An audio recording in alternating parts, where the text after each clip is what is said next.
Many have called me mercilessly effective, which is accurate enough. I executed all captured soldiers after each battle. Better to feed my own people than take care of enemies that would fight against me given the opportunity.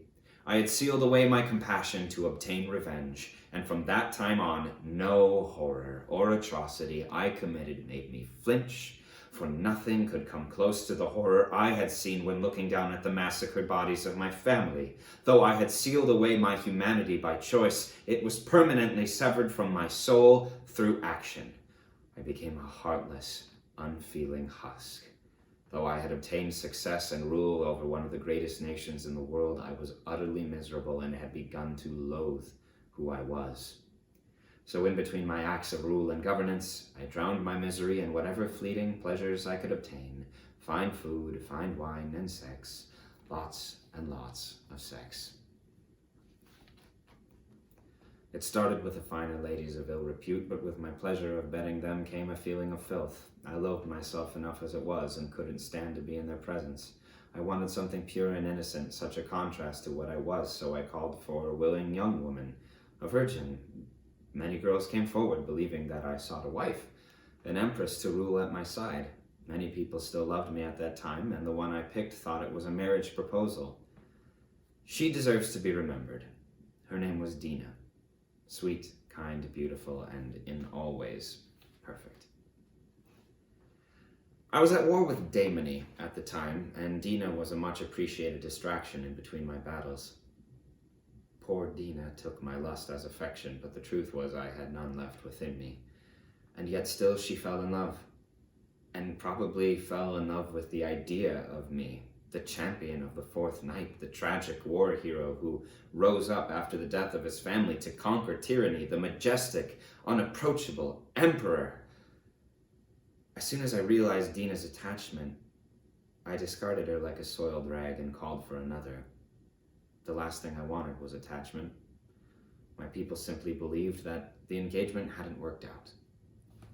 Several girls later, Dina managed to sneak back into the palace, broken and distraught, and she lashed out at me. I fought her off easily, but saw her attack as an attempt on my life, and thus I ordered Dina's execution. Now, as I think back, I can see that she hadn't truly tried to kill me.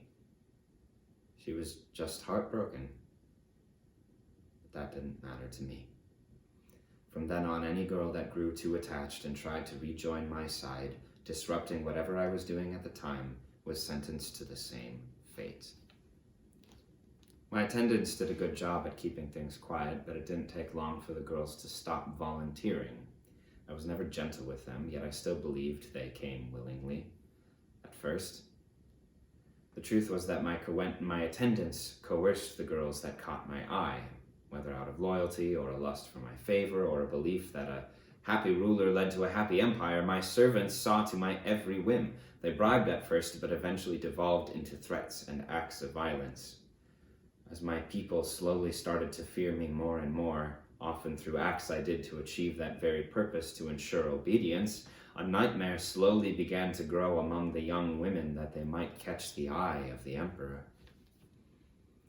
My stewards noticed that I enjoyed the younger girls more than any others, so that's whom they sought. Some of the girls grew attached to me, misunderstanding my lust like Dina had. They were naive, and apart from my own actions, they were treated very well whilst in the palace at first.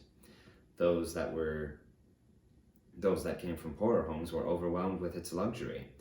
But as soon as I noticed their attachment, I discarded them and called for another, and it wasn't just attachment that caused me to want the next. All it took was for me to grow bored, something that happened more often as time progressed. Toward the end, I even forced the girls into depraved acts with one another and denied them clothes, no matter the setting or who was present, only letting them wear jewelry and ornaments like the outfits of some Turasian women so that their appearance would please me at all times.